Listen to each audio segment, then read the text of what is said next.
termos astronômicos, mas pode ser hoje. Então vale a pena olhar todas as noites, pois vai explodir. Essas enormes explosões, além de destruir e criar estrelas, planetas e pessoas, também podem liberar uma tremenda energia na forma de raios cósmicos. Essas partículas de energia altamente carregadas atingem nosso planeta todos os dias. E têm até mesmo a capacidade de alterar a evolução. Nós vivemos em uma ecologia galáctica perturbada. Nossa galáxia é muito enérgica e eruptiva. Nosso planeta será atingido por essa matéria. Segundo especialistas, os raios podem mudar as formas de vida. Nós sabemos que mutações genéticas ocorrem quando raios cósmicos atingem seres vivos, pois interferem com o DNA das células. Se ocorresse uma supernova perto da Terra, receberíamos 100, 1000 ou 1 milhão de vezes mais raios cósmicos do que normalmente. Espécies antigas podem se extinguir, mas outras novas podem se desenvolver. Então, a supernova pode ser um agente de mudança, para o bem ou para o mal.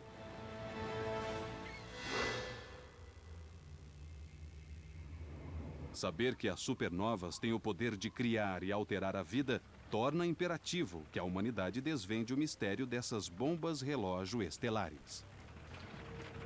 O que temos aqui? Bom, é uma supernova, está vendo? Uma supernova. A chave para resolver o mistério é a análise detalhada do material lançado no cosmos pela supernova. Ainda bem que essa não passou despercebida, porque é uma supernova bem grande. A natureza nos apresenta um enigma ao produzir esses objetos, e nós temos que descobrir como ela os produz. Como em qualquer cena do crime, pistas costumam ser deixadas no local. Como um tiro de revólver, gases quentes e escombros são lançados no espaço por essas mortais explosões solares. Esses tiros produzem uma onda de choque. Podemos ouvir o seu barulho. Na verdade, é matéria comprimida e aquecida. E a onda de choque da supernova faz o mesmo. Esses estilhaços são lançados no espaço velozmente e colidem com o material ao redor, formando uma onda de choque. A fantástica detonação estelar da supernova lança uma vasta quantidade de fragmentos e escombros no universo. Os resíduos que são produzidos enquanto a onda de choque avança pelo universo cria uma imagem pitoresca do choque se deslocando. Os gases que compõem a estrela são ejetados a uma velocidade tremenda de 15 mil quilômetros por segundo, criando uma concha que se expande e que finalmente se torna muito grande. Isso se desenrola por milhares de anos ou dezenas de milhares de anos. E às vezes avistamos uma supernova dezenas de milhares de anos depois que o evento ocorreu.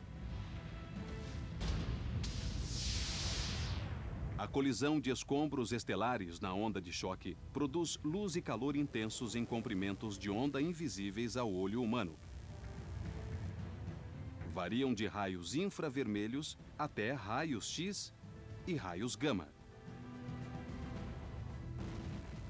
Felizmente para os astrônomos, instrumentos sofisticados como os telescópios Hubble, Spitzer e o Observatório de Raio-X Chandra ajudam os detetives cósmicos a vê-los. Basicamente, cada instrumento nos dá uma perspectiva um pouco diferente do que está acontecendo e depois tentamos unir todas as informações. Tal como uma impressão digital, cada supernova tem um padrão único e podem ser analisadas de vários modos diferentes. Nós podemos medir o brilho de uma supernova, o que chamamos a curva de luz. Outra coisa muito útil que podemos medir é o chamado espectro. Captamos a luz de uma supernova pelo telescópio, transformamos em um pequeno arco-íris usando um prisma e medimos quanta luz há em cada cor ou comprimento de onda. A análise dessa linha pode revelar muitas coisas, como a composição química da supernova, a temperatura, a pressão e a densidade dos gases, com que rapidez se expandem, etc. As informações extraídas da curva de luz e do espectro revelam diferenças entre cada supernova. Parece um trabalho de detetive em que obtemos pistas diferentes da curva de luz ou do espectro e tentamos descobrir que tipo de estrela era, o que a fez explodir, quais foram os produtos da explosão e quais os efeitos dessa explosão. Com o passar do tempo, nós sabemos cada vez mais como era a estrela. Nós podemos, de fato, obter a composição da estrela no momento exato da explosão. Ao comparar as curvas de luz e os espectros de literalmente centenas de supernovas, os cientistas conseguiram classificá-las em dois tipos principais.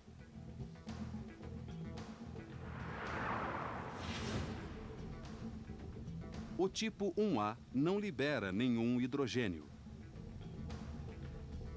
As explosões são uniformes em tamanho e luminosidade. As supernovas de tipo 2 liberam grandes quantidades de hidrogênio. As explosões variam muito em tamanho e luminosidade.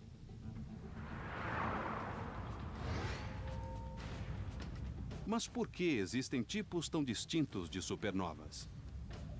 Será que explodem de maneiras diferentes? Os cientistas se dedicaram a responder uma pergunta crucial.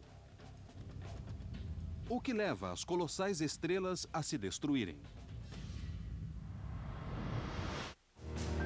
O universo, supernovas. Como caçadores de recompensas à procura de bandidos, os astrônomos varrem o cosmos em busca das mortais supernovas. Com os olhos atentos voltados para o céu, eles pertencem a uma longa linhagem de observadores. De fato, uma supernova foi vista pela primeira vez na China há 2000 anos, em 185 d.C. Os astrônomos chineses deixaram registros detalhados do que viram no céu, especialmente quando algo novo aparecia. Registravam a intensidade do brilho, onde estava e durante quanto tempo. Usando os registros chineses, os cientistas encontraram recentemente os vestígios de uma antiga supernova, identificada como RCW86. Ficava na constelação de Centauro, perto de duas estrelas conhecidas como Alfa e Beta Centauro. 1400 anos após a descoberta chinesa, o primeiro observador europeu encontrou uma supernova. Em 11 de novembro de 1572, o astrônomo dinamarquês de 26 anos, Tycho Brahe, dava um passeio quando viu um espantoso fenômeno estelar no céu, bem ao lado do W, desenhado pelas estrelas mais brilhantes da constelação de Cassiopeia. Mesmo tendo visto e mesmo sendo o principal astrônomo da época, ele não acreditou nos seus próprios olhos. Poucos anos depois da descoberta de Tycho, seu ex-aluno Johannes Kepler também observou uma supernova. Ele mediu a distância de uma estrela a outra ao redor. E hoje nós usamos a medida para recriar exatamente o local onde ela explodiu.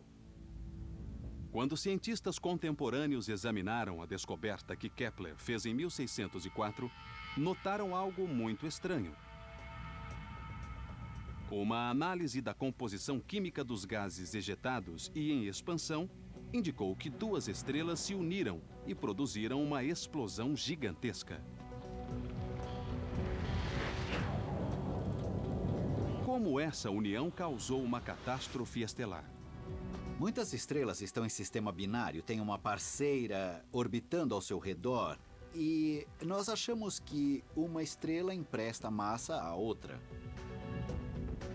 Os cientistas depois descobriram que o sistema binário é o que caracteriza supernovas de tipo 1A. Achamos que as supernovas de tipo 1A são explosões de anãs brancas. Uma estrela como o Sol produz uma pequena massa densa do tamanho da Terra. Quando morrem, estrelas como o Sol ejetam suas camadas externas e deixam apenas um pequeno núcleo denso, chamado anã branca. As cinzas do Sol podem se tornar uma anã branca de carbono e oxigênio. Se deixada sozinha, ela pode durar para sempre e resfriará. Mas quando uma estrela tem uma parceira, como uma cúmplice em um crime, pode causar uma catástrofe.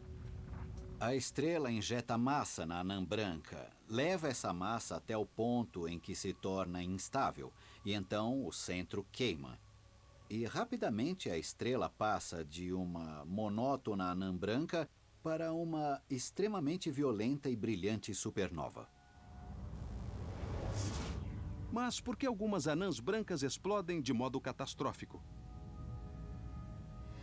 Isso foi descoberto em 1930 por um jovem e brilhante astrofísico, Subraham Chandrasekhar, o Sherlock Holmes da astrofísica, em uma viagem de navio da Índia à Inglaterra.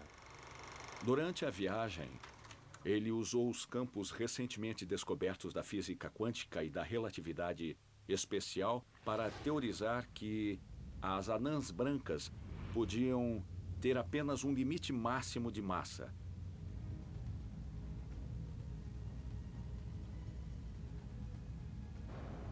Sua massa pode ser no máximo 40% superior à do Sol, ou 1,4 vezes a massa solar, o que ficou conhecido como limite de Chandrasekhar. Depois disso, sua incontrolável cadeia de reações nucleares tinha início.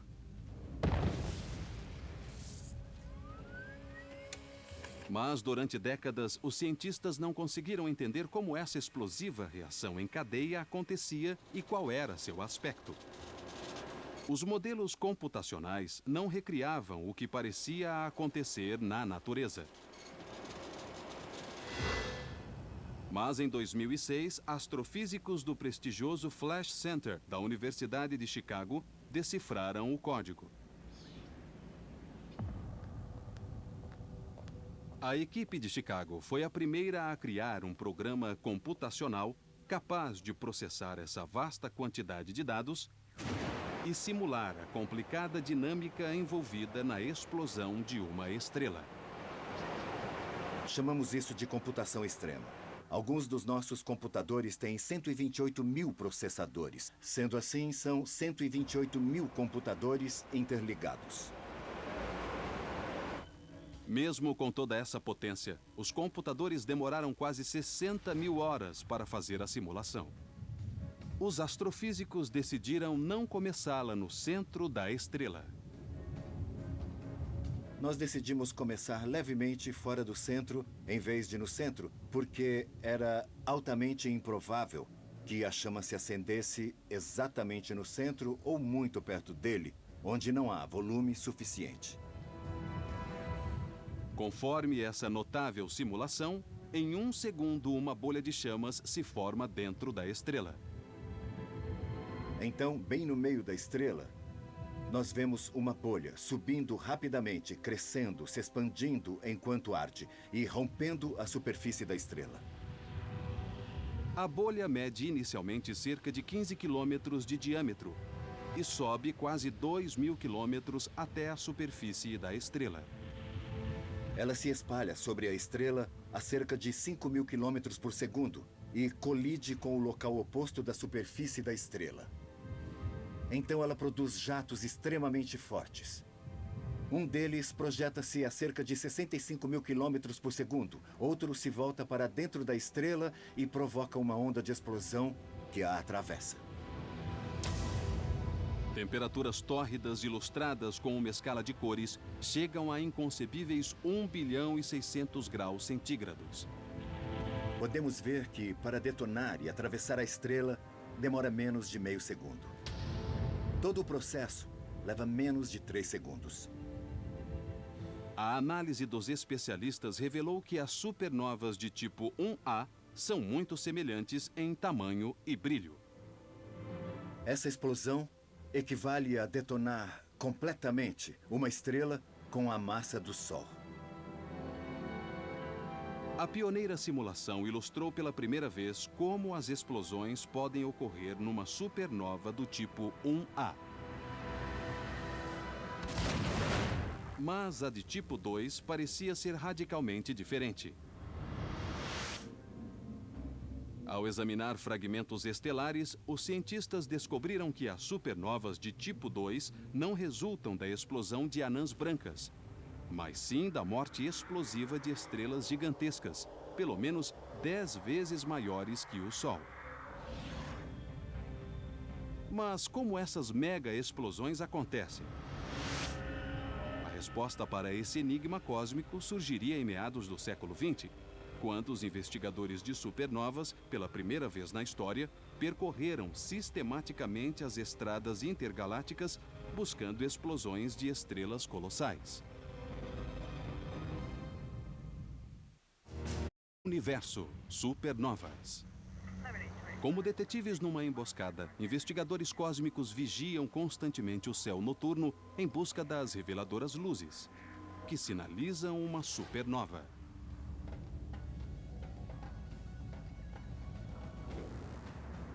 Para essa inspeção, eles contam com uma série de impressionantes telescópios, espalhados por todo o globo. As supernovas foram descobertas com telescópios na Terra, que varrem o céu constantemente procurando por supernovas. Essa caçada cósmica começou na década de 30. O astrofísico Fritz Zwicky liderou a investida. Ele foi o primeiro a procurar, catalogar e quantificar novas estrelas em explosão. Ele foi um verdadeiro pioneiro na descoberta de supernovas e quis entender como elas eram fisicamente. O pioneiro astrofísico sugeriu que esses enormes e espetaculares eventos estelares resultavam da explosão de estrelas inteiras. Zwicky previu que um certo tipo de supernova pode ocorrer quando o centro de uma estrela colapsa e depois reemerge, criando uma explosão colossal. Durante o colapso, um vestígio compacto se forma, uma bola ou uma estrela de nêutrons. Essencialmente, a matéria é feita de prótons, nêutrons e elétrons. No colapso de um núcleo de ferro, os prótons e os elétrons que compõem os átomos de ferro se combinam e formam os nêutrons. A estrela de nêutrons é um objeto extremamente denso. Se você pegasse o Empire State Building, em Nova York, e o comprimisse até a densidade de uma estrela de nêutrons, ele ficaria do tamanho de uma bola de gude. Elas têm uma densidade muito alta. Uma colher de chá de material de uma estrela de nêutrons pesaria 1 bilhão de toneladas na Terra.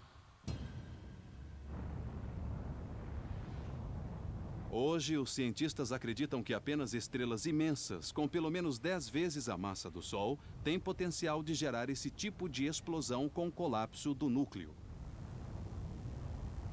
A grande estrela gera energia fundindo hidrogênio com hélio. Pode fundir hélio com carbono e oxigênio e continuar até produzir ferro.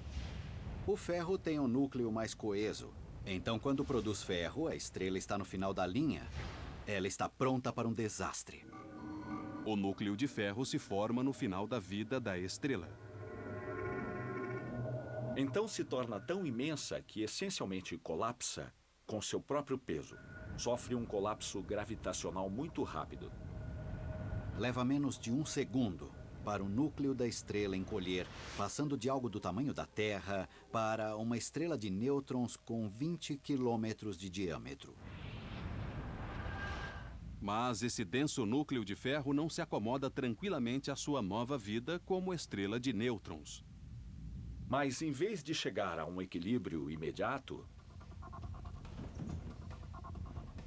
as estrelas de nêutrons começam a saltar sobre si mesmas, assim como um ginasta salta na rede e sobe de novo. Essa estrela de nêutrons, ao saltar, colide com o material ao seu redor e transmite parte de sua energia a esse material, iniciando uma expulsão. Mas, ao contrário de um ginasta, para quem a gravidade prevalece puxando-o de volta para a Terra, no caso do colapso do núcleo, algo continua a impelir o movimento para fora. Mas o que era essa misteriosa força que empurrava a explosão para o espaço?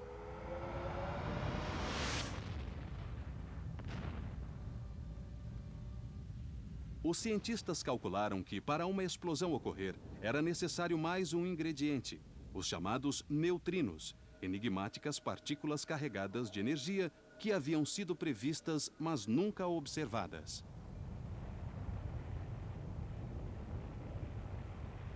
Os astrofísicos achavam que, durante o colapso do núcleo, os elétrons eram empurrados para tão perto dos prótons no centro dos átomos que se uniam, tornando-se nêutrons.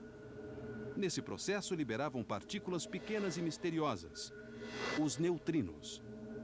Os neutrinos são partículas interessantes. Eles não possuem carga elétrica e, portanto, não interagem com a luz. Só interagem através da chamada força fraca.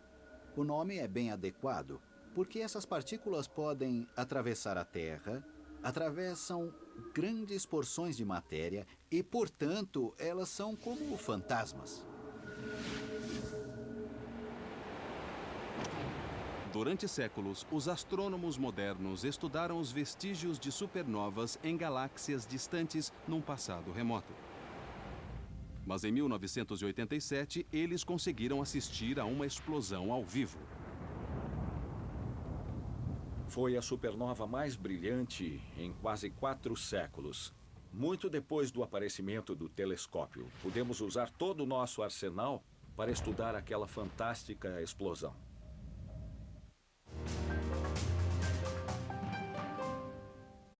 Em 1987, ocorreu o evento estelar mais sensacional próximo à nossa galáxia desde a invenção do telescópio.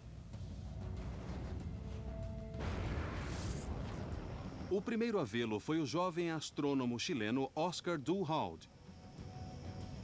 O grande evento astronômico se deu na noite de 23 de fevereiro de 1987. O operador do telescópio no Observatório de Las Campanas, Oscar Duhalde, colocou água um dia para fazer o café e saiu para dar uma olhada no céu. Ele saiu e olhou para a grande nuvem de Magalhães, que ele conhecia muito bem, e notou que havia uma estrela a mais. Ele descobriu a supernova simplesmente saindo do observatório e vendo-a com os próprios olhos. Quando uma supernova ocorre, os astrofísicos, como investigadores procurando pistas de um crime, sabem que as primeiras horas após a morte da estrela são as mais cruciais. Então, em 1987, quando a supernova mais próxima em quase 400 anos ocorreu, eles sabiam que tinham de agir rápido. Estava a apenas 170 mil anos-luz de distância, muito perto em termos astronômicos. A supernova de 1987A estava numa pequena galáxia chamada Grande Nuvem de Magalhães, uma galáxia anã que orbita em torno da Via Láctea, que é bem maior. Por ser a primeira supernova daquele ano, a excepcional e próxima estrela foi chamada simplesmente de SN 1987A. Mas dessa vez, dezenas de astrônomos em todo o planeta estavam prontos para agir. Armados com telescópios sofisticados, voltaram os olhos e os instrumentos para o céu e observaram atentamente a supernova 1987A. Sabendo que uma estrela em explosão está no ponto mais quente nas primeiras horas e emite luz em comprimentos de onda ultravioleta, os detetives astrais não perderam tempo. Na hora da explosão, vimos os materiais mais rápidos vinham em nossa direção a 1/10 da velocidade da luz, e era mesmo a estrela explodindo. Depois da explosão, os cientistas queriam saber o nome da vítima. Consultaram um catálogo com todas as estrelas conhecidas e sua posição no céu e encontraram o que buscavam. A estrela que procuravam estava listada como SK69202. Eles também descobriram que era uma estrela imensa com 20 vezes a massa do Sol. Examinando as evidências espectrais, os cientistas viram longas linhas de hidrogênio. A SN 1987A tinha as características de uma supernova do tipo 2, com colapso do núcleo. Mas, para confirmar suas suspeitas e provar a teoria do colapso, os cientistas precisavam de mais uma evidência: os neutrinos. As partículas misteriosas que, segundo os cientistas, seriam liberadas durante a explosão.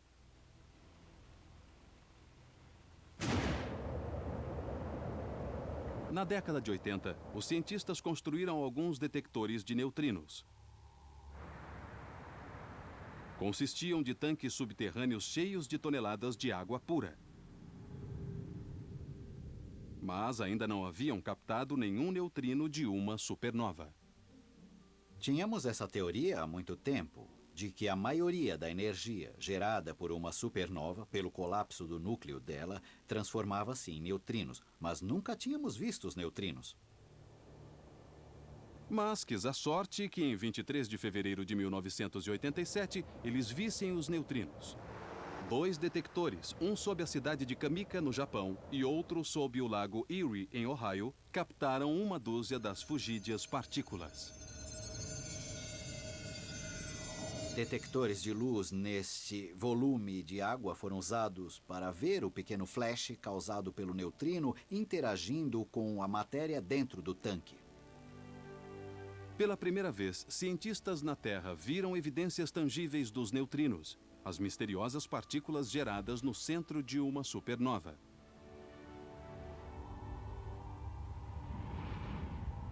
Agora, os astrônomos sabiam que as teorias propostas desde a década de 30 estavam corretas.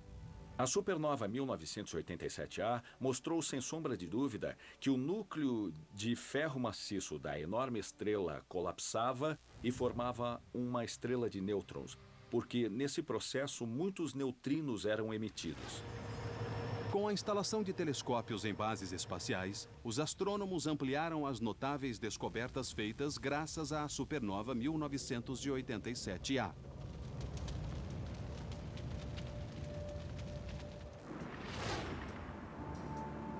Em 2006, o astrônomo Robert Quimby, aos 30 anos, mais uma vez desafiou as ideias estabelecidas e revolucionou a busca pelas supernovas.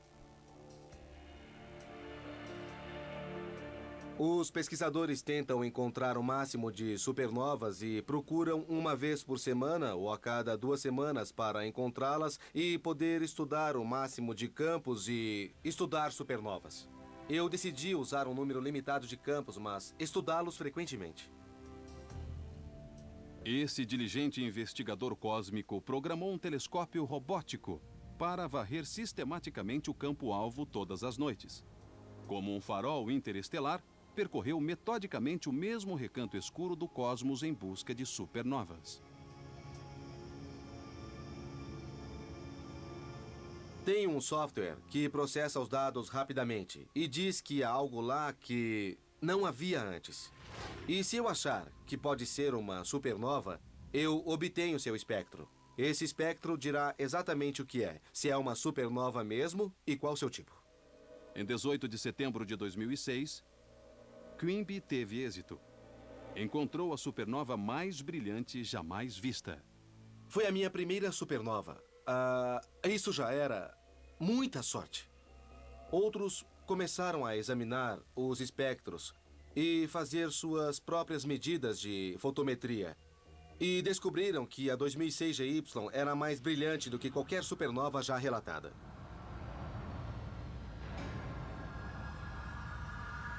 Foi muito lenta. Demorou 70 dias para chegar à luz máxima e depois apagou.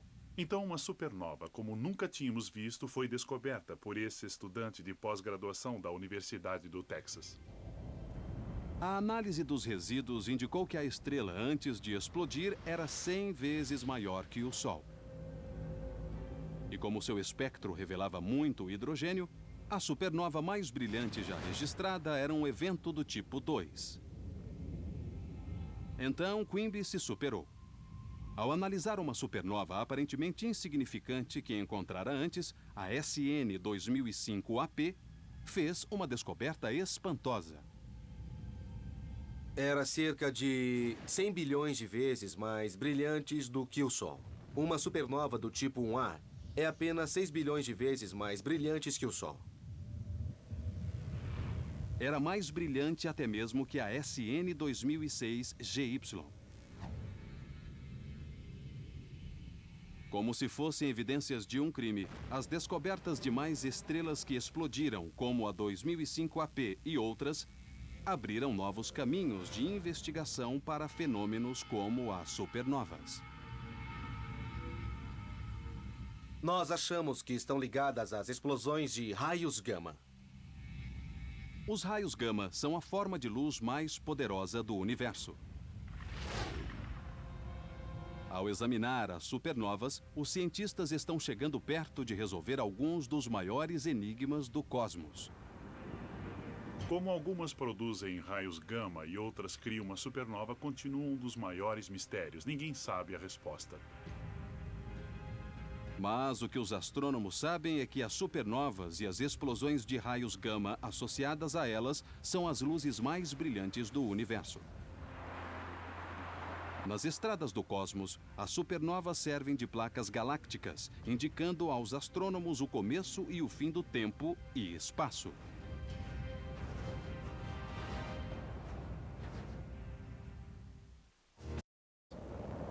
O potente satélite Swift, da NASA, lançado em 2004, tem como fim varrer o espaço em busca de explosões de raios gama no universo.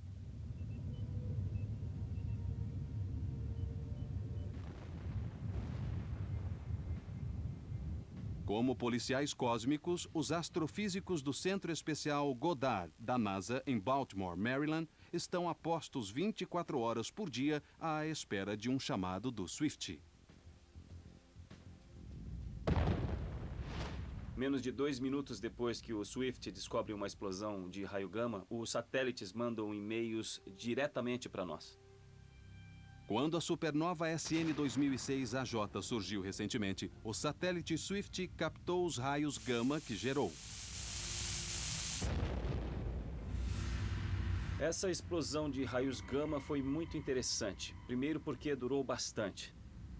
Geralmente as explosões de raios gama são muito curtas, duram apenas segundos ou frações de segundo. Mas essa explosão foi visível durante 35 minutos. E 3 dias depois, vimos uma supernova explodir no mesmo local. Isso resolveu um dos mistérios das explosões de raios gama, porque sabemos que, pelo menos, partes dessas explosões devem-se à explosão de grandes estrelas. Hoje, os astrônomos podem ver centenas de supernovas e as explosões de raios gama que produzem. Nas rodovias cósmicas, os cientistas usam esses faróis estelares para determinar as fronteiras do universo. Podemos usar supernovas para examinar o universo, porque se estiverem fracas, é porque estão muito distantes e podemos estudar as curvaturas, o espaço e o tempo e o cosmos através delas. Por exemplo, se você está numa estrada deserta olhando os faróis dos carros, sabe quais estão próximos e quais estão distantes pela intensidade das luzes. Os que estão perto parecem fortes e as que estão longe, fracas. E medindo sistematicamente as distâncias dos objetos, sabemos o tamanho, a idade, a forma, a história e o futuro do universo.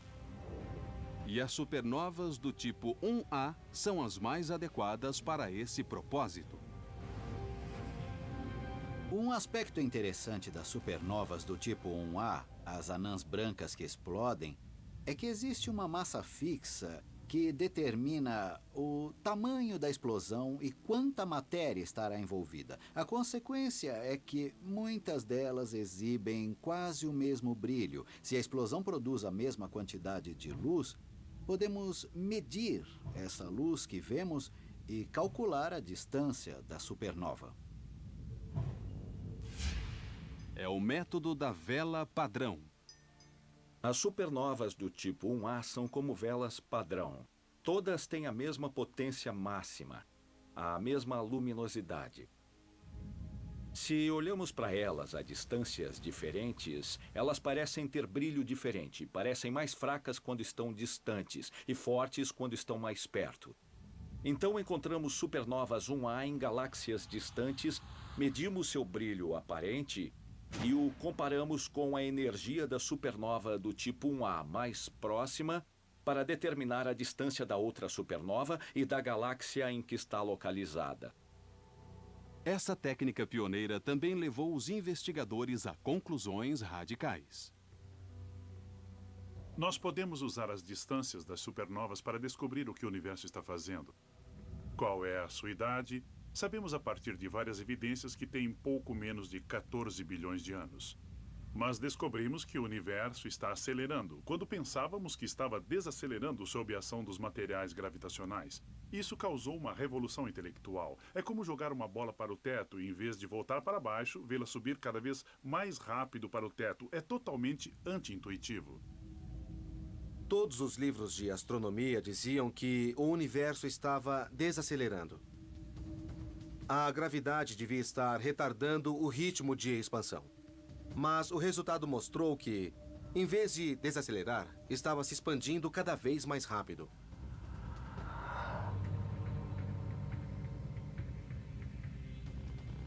O estudo das supernovas ajudou os cientistas a desvendar muitos mistérios cósmicos.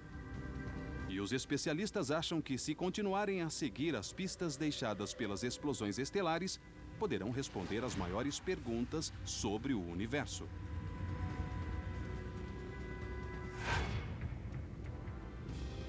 Hoje, os cientistas sabem que, em breve, todos poderemos testemunhar a maravilhosa e formidável força de uma supernova. Nossa galáxia tem cerca de 1000 anos-luz de diâmetro, então a luz de 1000 supernovas está vindo em nossa direção. E pode acontecer na própria Via Láctea. Esperamos ter uma média de 2 explosões de supernovas por século em nossa galáxia. Mas a última supernova que vimos na galáxia ocorreu há 400 anos. Está para acontecer logo. Se acontecer em nossa galáxia, nós, como os gigantes da astronomia, Tycho, Kepler, Chandra-Sekhar e Zwicky, testemunharemos a força mais destrutiva, mas também mais criativa do universo: a supernova.